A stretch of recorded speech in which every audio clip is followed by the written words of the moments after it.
Thank you, Nicole. So as I mentioned last time, I'm Dan Lesser, co-founder, president, CEO of LW Hospitality. If it's okay with everybody, we're just going to do name, rank, and serial number. If anybody's interested in finding out more about you folks, that's why God invented Google. So, please. Hi, Lauren O'Neill with Marriott International. Walter Eisenberg, Sage Hospitality Group.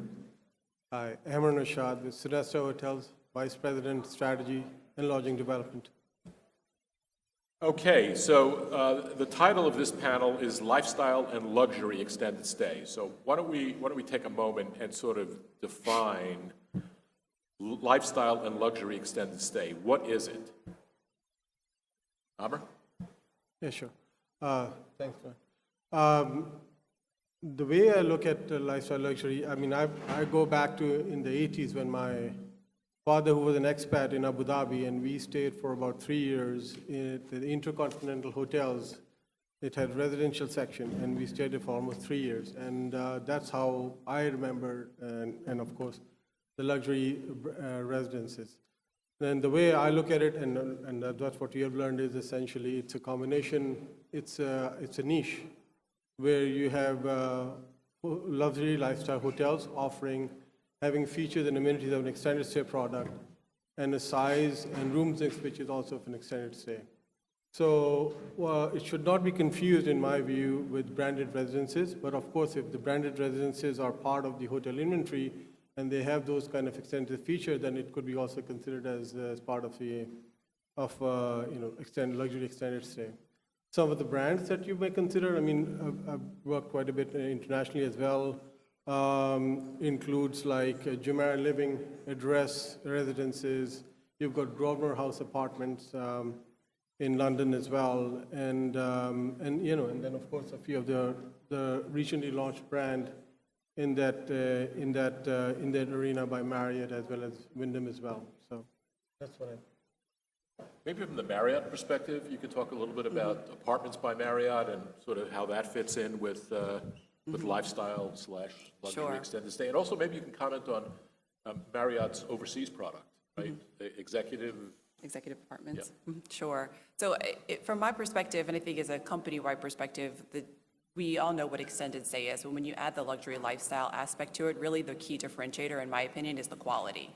So your quality, your FF&E, your appliances, all of that is really up-leveled, right? Your materials, your ADRs, all of that is sort of up-leveled to a degree to accommodate a very different guest with a very different, probably, trip occasion.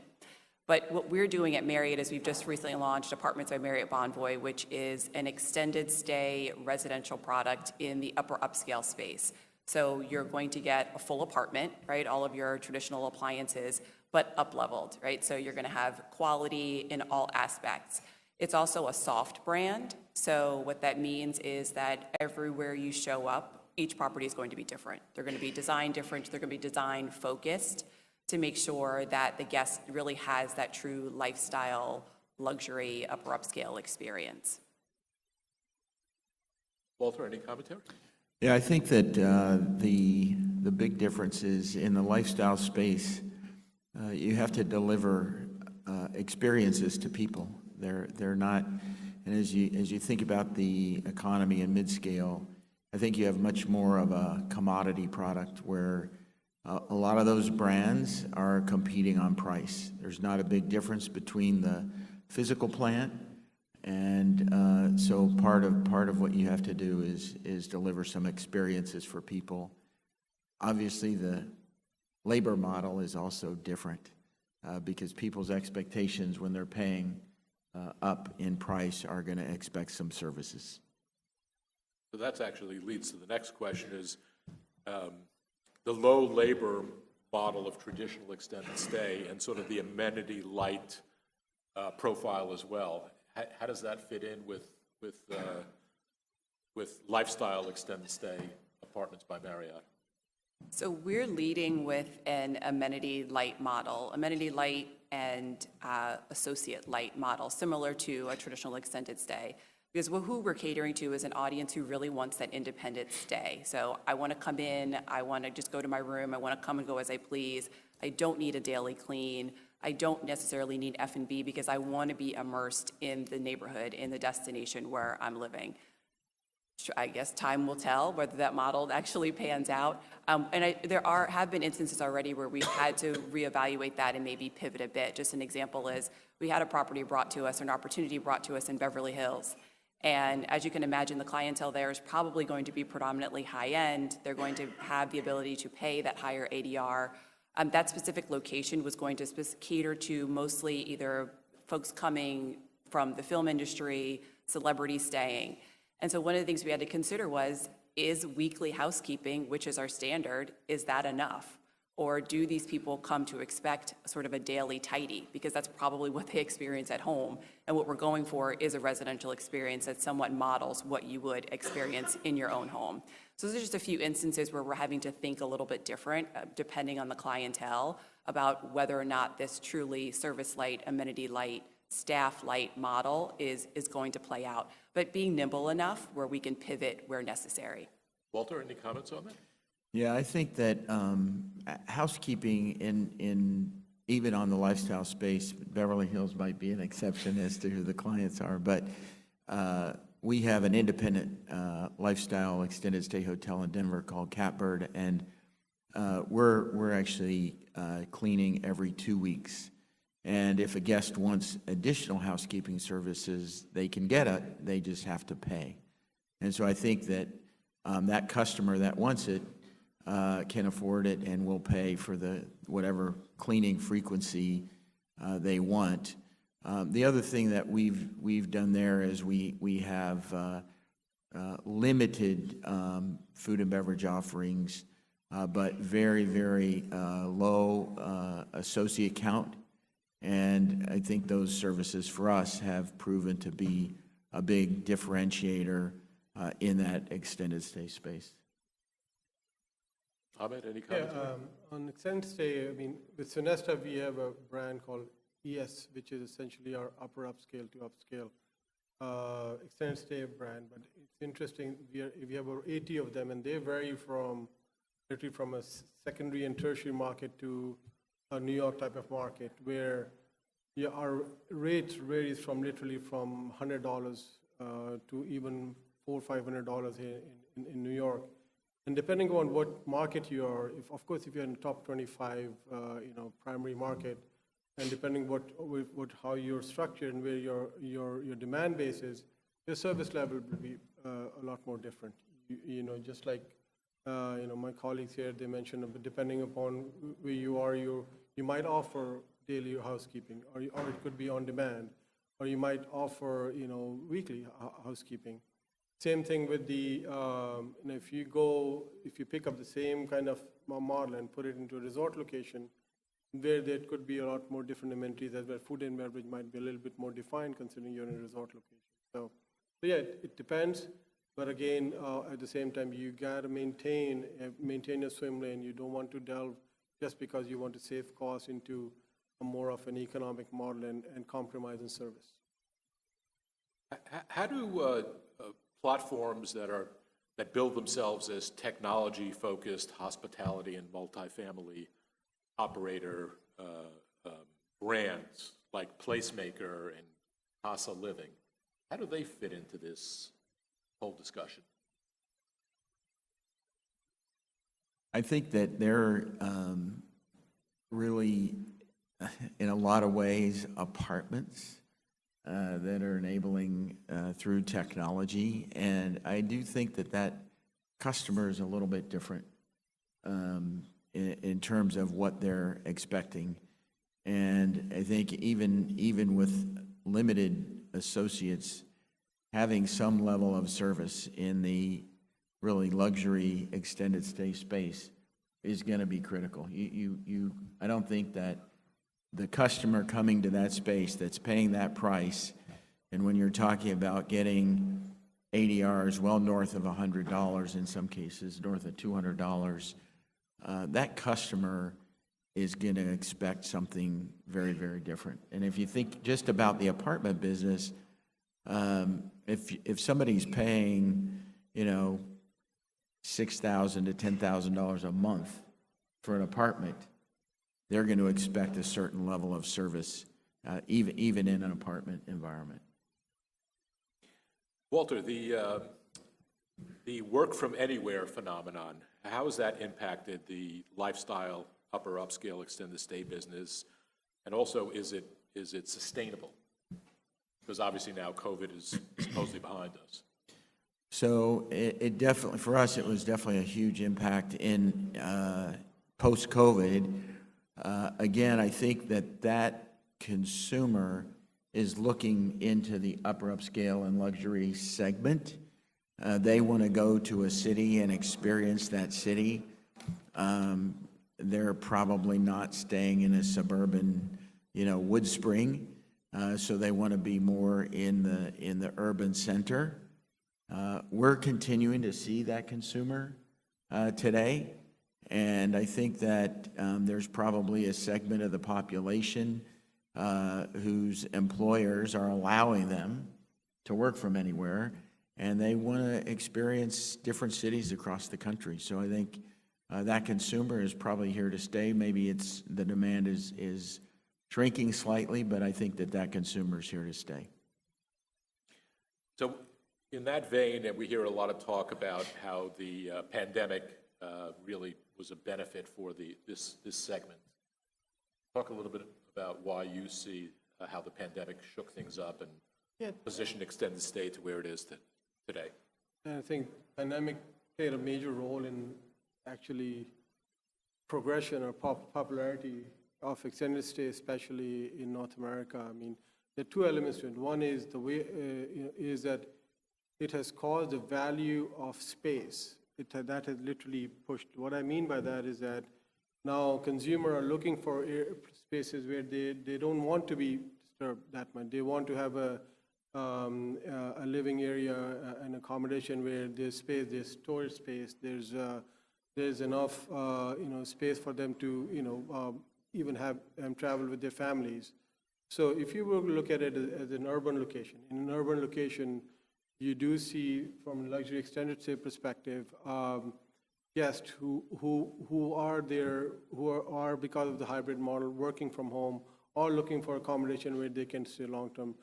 The vacation patterns have changed where you are traveling because of the fact that you are in that remote kind of work environment. You can actually take your families to resource destination.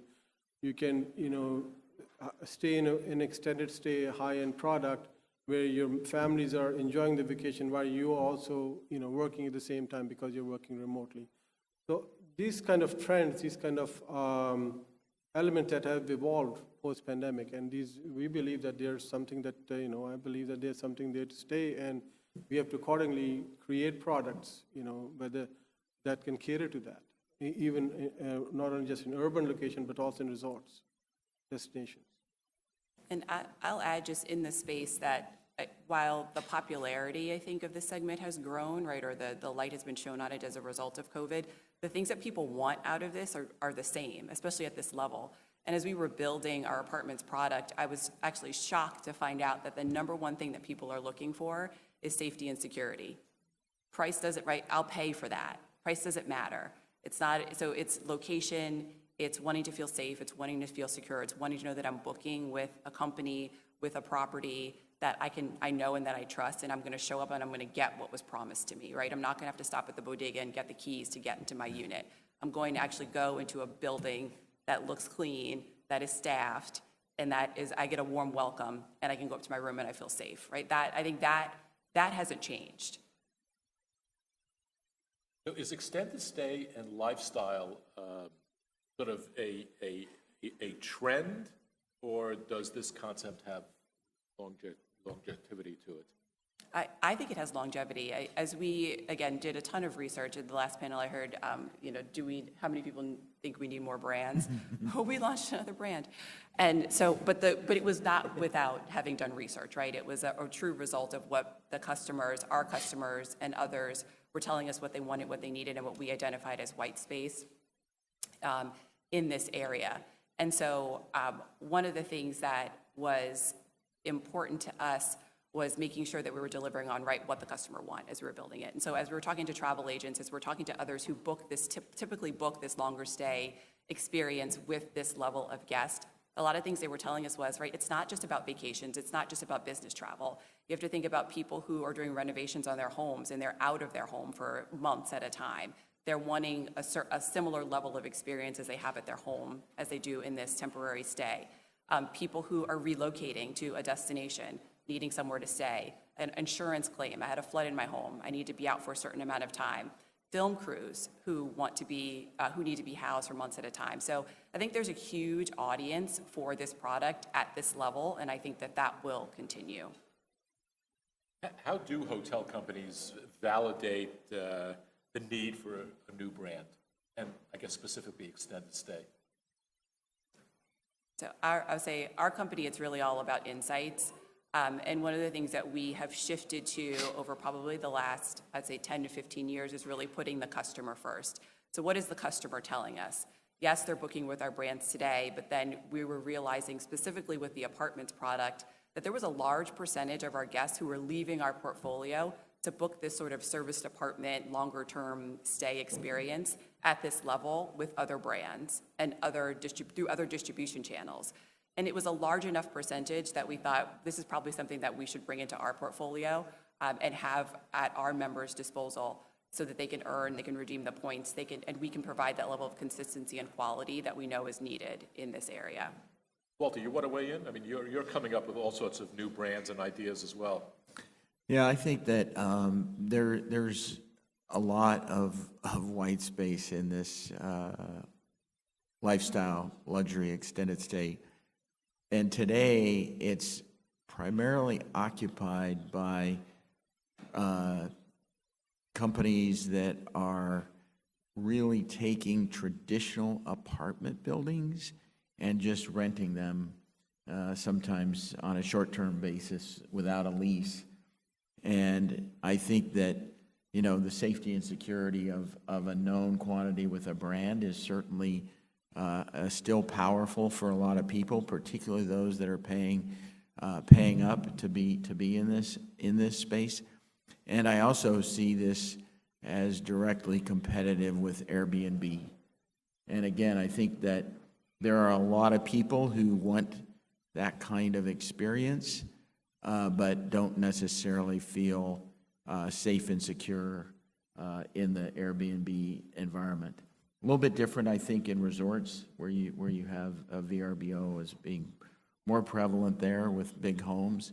But I think particularly in the urban space, that's another competitor that is significant. I mean, clearly with Airbnb and VRBO as well, there's that hesitation of what are you ultimately going to get? Right. We've all stayed in some nice Airbnbs and some not so nice Airbnbs. Yeah. I don't stay in Airbnb anymore because I've stayed in not so nice ones. Whereas Marriott, you have a certain perception of what you're going to get, and generally you get it. There's another element of competition that's in that luxury extended stay element is essentially, if you have a few very high and exclusive clubs where you can contribute your house, like Hideaway Club is one which you can say that you contribute your house, your apartment to that club, and you become a member, and you can go in and use them all across the globe. There's also, of course, the American Express and Virtuoso, who have their own set of inventory. So you're competing, a lot with those at that level in luxury lifestyle extended stay that you have.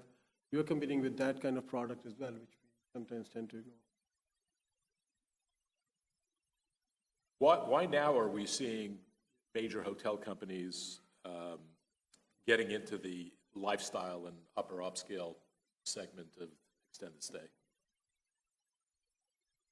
I think they're looking at the demand that's out there, and it's going other places. And again, I think that's if you really look in that space, the brands are not playing in a significant way. I mean, Apartments by Marriott just is getting launched, really. And so I think that there's a real opportunity, and I think Marriott's going to see significant growth in that space. Go ahead. One also, I think, I mean, hotel companies have been for quite some time in that high-end extended stay. It's just sometimes what would they do? They'll have a regular branded hotel, and they will be told by the owner that, okay, by the way, we also have this product next door, which is an extended stay product. Can you please operate that or brand it? And in that they would come into that. But now they realize, the hotel brand, they realize, oh, this is something, a separate segmented product that we could work on. And that's where essentially you can now see more and more kind of getting into that. Lauren, what are some of the consumer pain points in the lifestyle extended stay segment, and how's Marriott addressing that? Yeah, I think it's a little bit what I spoke about earlier. It's you're trying to run this really lean model, but then you're catering to this higher level audience who is expecting more. And so how do you do things like address when someone is checking in late at night? I get there at 11 p.m., but we don't have F&B on property. And so how are you accommodating that, right? I'm hungry, I want a snack, I want some food. So you allow an operator, an owner to put a market in their property, but then what does that look like and what are they selling? Does it turn into a 7-Eleven? Because that's not, right? That's not upper upscale, that's not luxury. And so how do you manage those things, right? It's the need of the guest versus how does it then get operated operationally, right, onto the property. Other things are, I talked about the housekeeping. So housekeeping is only offered weekly. And there really isn't an option to pay for more, right? Just to maintain the operating model, to maintain the bottom line. The business model that we've outlined is that it's a weekly model. But then how do you accommodate a guest who is used to a daily tidy, in their own home, or somebody coming into their home to make their bed? So how do you manage those expectations? So those are some of the things that we're working through, some of the consumer pain points that we're anticipating, and just working on how do we address them in a way that meets the customer need, but then also doesn't break the model. Okay, let's tackle some of the questions that have come up. Lauren, what markets are you targeting with Apartments by Marriott Bonvoy? What sort of markets do you find your target guests? Great question. So this is not an airport product. I'll say that. I talked about, right, the lack of amenities, the importance of safety and security. So you're not going to drop one of these near the airport where there really is nothing else around it. So this is urban market, it's leisure market, it's primary markets, really all except airports, right, are off limits. And so that really no real major restrictions there. But then what sort of markets are we finding our target guests? What sort of markets? Not sure I understand that question fully, but if this is asking about who the target guest is, we're not looking at it as we've identified, it's a woman who is middle-aged, who has children. We haven't gone that route with identifying our target audience. We've left it open intentionally and said it's really about a trip purpose or a trip occasion. And so you could have someone who 75% of their time loves to stay in a St. Regis. That's their jam, right? I love the St. Regis. It works for me. But then there's that small percentage of their trip occasions where a hotel just isn't going to work. They're traveling with their family.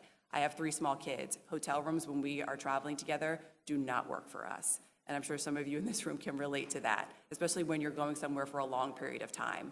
So it's a small percentage of occasions where you're either on a family vacation, you're taking a girls' trip or a guy's trip together, you're staying at a destination for an extended period of time, whether it's for work or you've been relocated for some reason or another, that you would find the need to stay in this type of product. So it's really based on the occasion, and I think everyone, at least who can afford to pay at this price point, fits into that target guest or that target market.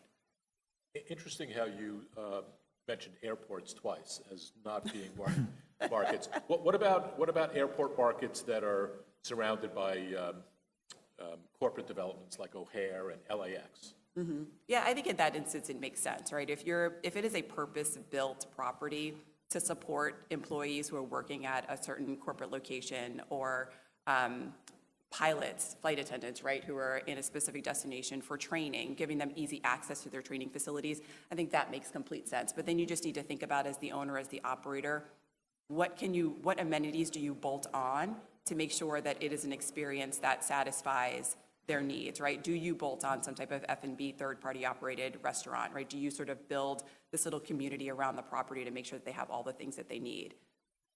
Thank you. Walter, who is the core clientele for Catbird? Well, when we built Catbird, we were thinking, really kind of looking at Residence Inn almost as you know, what kinds of customers are going there.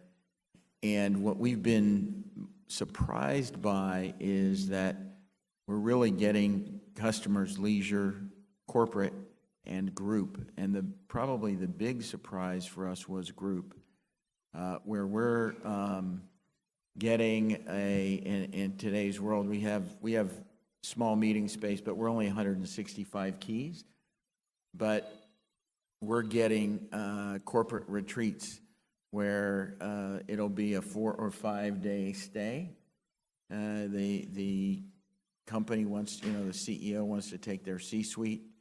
Maybe it's 8 to 10 people, and they've got a great location. It's a walkable urban environment. We have lots of F&B options around us, but that's been a big surprise for us. I think some of the obvious things, we have the work from anywhere people. We have consultants who get long-term engagements in the market, relocations, home renovations, right? So those are things that we expected to have, but I think the big surprise for us has been the strength of group, both leisure and corporate. And we're another good example for us is wedding parties, where they'll come in and there's the wedding, but they'll do a 4 or 5 night stay, right? The extended weekend. And that's great business. It's got a high ADR and a long enough stay. We're really avoiding 1 and 2 night stays. We're restricting a lot of that out.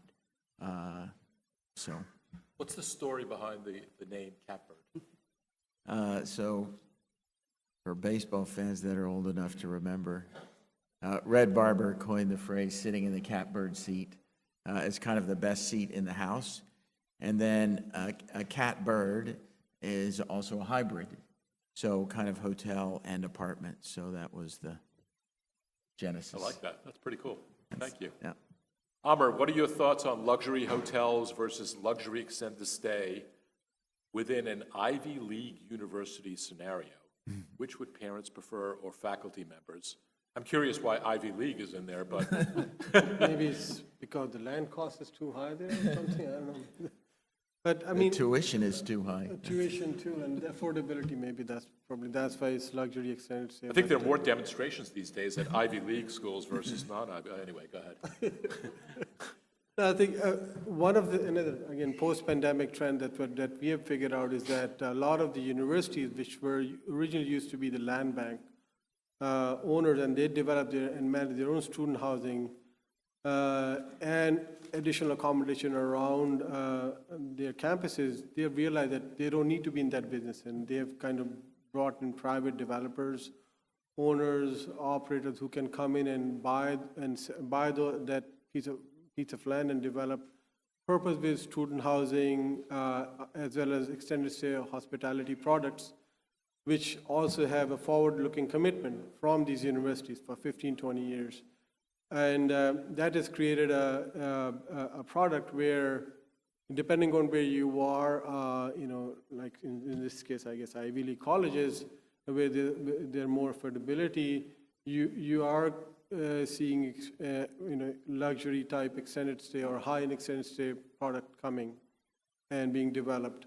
Of course, the main demand base for those is, of course, are the visiting faculty. You've got trainees, long-term trainees, so you've got those on the long-term extended stay, but at the same time, you also have parents and friends and families visiting, so they require, when there are special events or graduation, etc., they do require more space. So that's kind of has created a new set of evolution towards where you are looking for luxury extended stay and kind of viable in college, university environment. So. Thank you. What is Marriott doing technology-wise in the extended stay space? Some of the things we're looking at, and not just specific to, I think extended stay has really sparked some of these new advances that we're looking into, but it would apply to all our, likely our hotel products. I think there's a need for it across the board. But moving the sort of check-in experience above property is one thing that we're exploring. Having the keyless entry, so not just mobile key, but delivery of a code, right? So I get a code when it's my time to check in, that gets me into the front door of the property, that then gets me into my unit. So I really don't have to interact with anyone, right? It sort of takes the need to stop at a front desk out of the experience. It doesn't say that we're going to take away the manpower on the property because, and someone mentioned it in the panel before, so much about hospitality is people and interaction with people. They bring that warmth into the property, that welcoming face when you walk in. Maybe I don't want to talk to you, but I want to see you. And so we're going to keep that, but finding ways to get people faster into their units, faster to being able to settle in on property is one of the keys and things that we're looking into technology-wise. Anybody else want to comment about Yeah, technology? we at Catbird, we have kiosk check-in, and it's hidden away a little bit, so you don't feel like you're walking into a traditional hotel front desk experience. And just adjacent to that, we have the Catbird kitchen counter, and our front desk associates are really baristas and bartenders, so that if you are checking in, you have a problem with the kiosk, they can help you, but at the same time, they're welcoming you and offering you a latte or a glass of wine. And it's one way that we've really flexed the staffing to enhance the arrival experience beyond just, that transit, removing the transaction and creating a hospitality moment. Great. Seems like we're out of time. Thank you very much for joining me on this panel. Thank you. Thanks.